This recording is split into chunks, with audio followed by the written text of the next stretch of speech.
The SpongeBob SquarePants movie is not the first choice that comes to mind for many when they are asked to name a movie with existential themes. Many look towards movies that lean heavily on their existential plots. But the movie very nicely displays a few existential dilemmas and topics.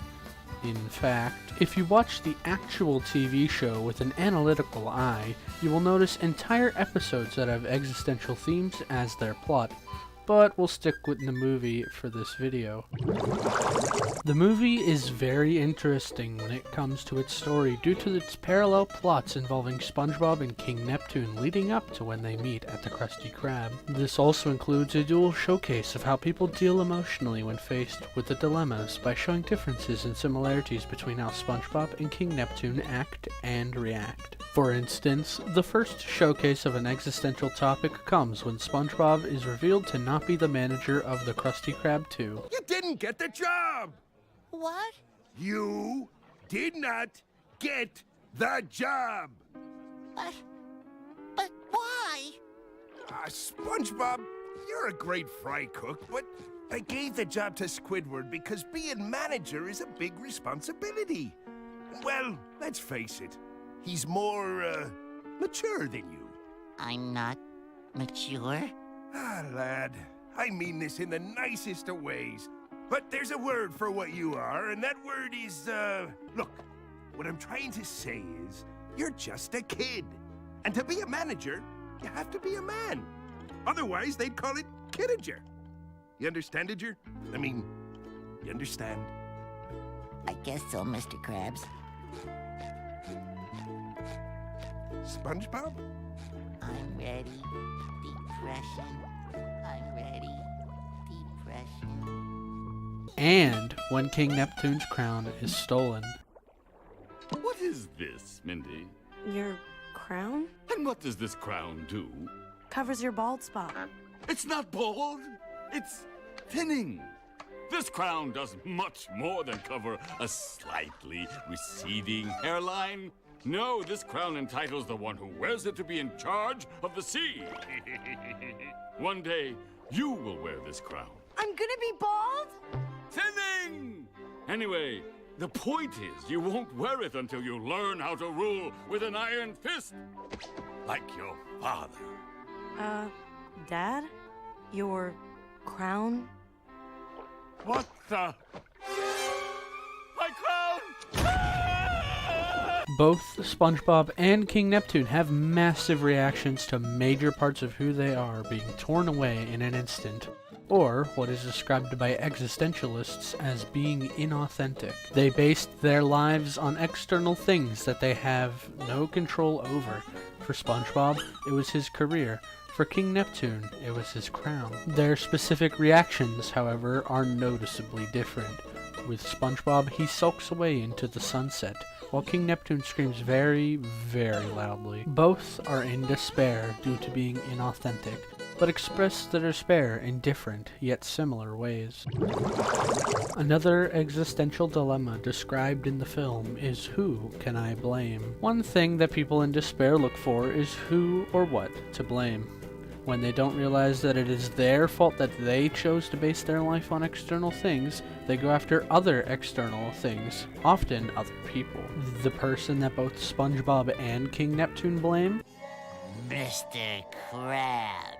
SpongeBob blames Mr. Krabs for his despair because it was Mr. Krabs who gave the managerial position to Squidward and not him, even though it was SpongeBob's fault that he based his entire life on advancing in his career, as many people in real life sometimes do. King Neptune blames Mr. Krabs for his despair because he thought it was Mr. Krabs who stole his crown, and when he finds out that Crown is in the Forbidden Shell City! he becomes infuriated, even though it's King Neptune's fault that he based not only his life, but also his ruling power on the crown. Because of their despair, both SpongeBob and King Neptune decide to blame others for it, even though it was their own fault due to living inauthentically. Speaking of authenticity, it is displayed throughout the movie as well, most notably near the ending at the second meeting point between SpongeBob and King Neptune. After SpongeBob and Patrick get to Shell City and successfully retrieve Neptune's crown, David Hasselhoff launches them directly into the Krusty Krab in front of King Neptune's execution of Mr. Krabs,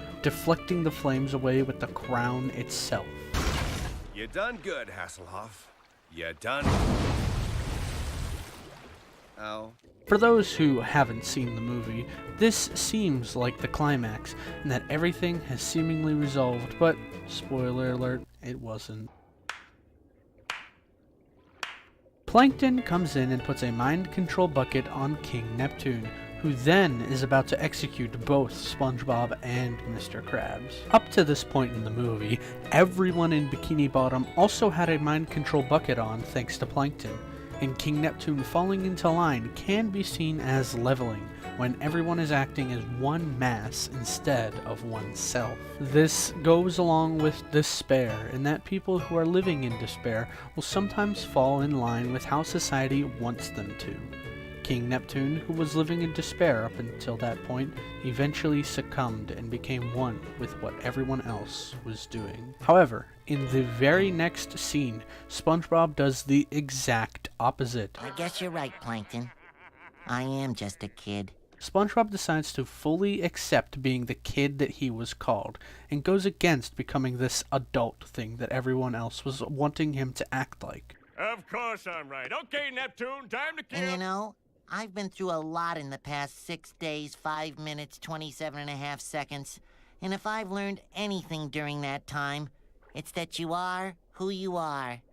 That's right. Okay, Neptune. And no amount of mermaid magic, or managerial promotion, or some other third thing can make me anything more than what I really am inside. A kid. That's great. Now get back against the wall. But that's okay! What? What's going on? 'Cause I did what everyone said a kid couldn't do. I made it to Shell City, and I beat the Cyclops, and I rode the Hasselhoff, and I brought the crown back! All right, we get the point. So yeah, I'm a kid, and I'm also a goofball, and a wingnut, and a knucklehead McSpagatron! What's going on here? But most of all, I'm... Hey, settle down. I'm- Take it easy. I'm- What the scallop? I'm Goofy Goober! The effect this has in the movie frees not only him, but also everyone around him. Even when it seems everyone surrounds him and is about to get him, SpongeBob begins to fly above them, both literally and philosophically. Seize him!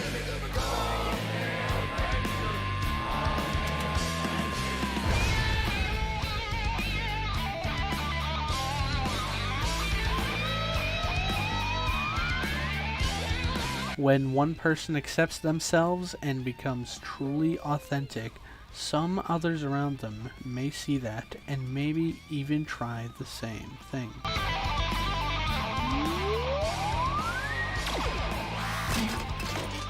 I'm free! I've been free! I feel that a major life lesson we can learn from this movie is to be authentic. Not necessarily to be a child your entire life, but be what you are, not what society expects you to be. SpongeBob learned that lesson, and we could too. My precious helmet!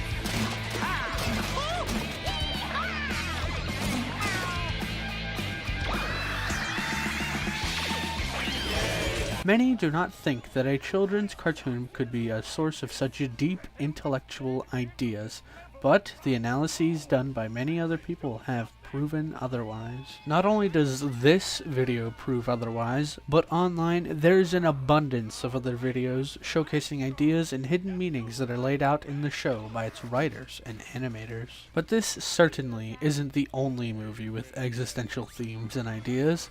Exploring any art in any media for both literal and deeper meanings can be a fulfilling experience as you learn more about the world and the people in it.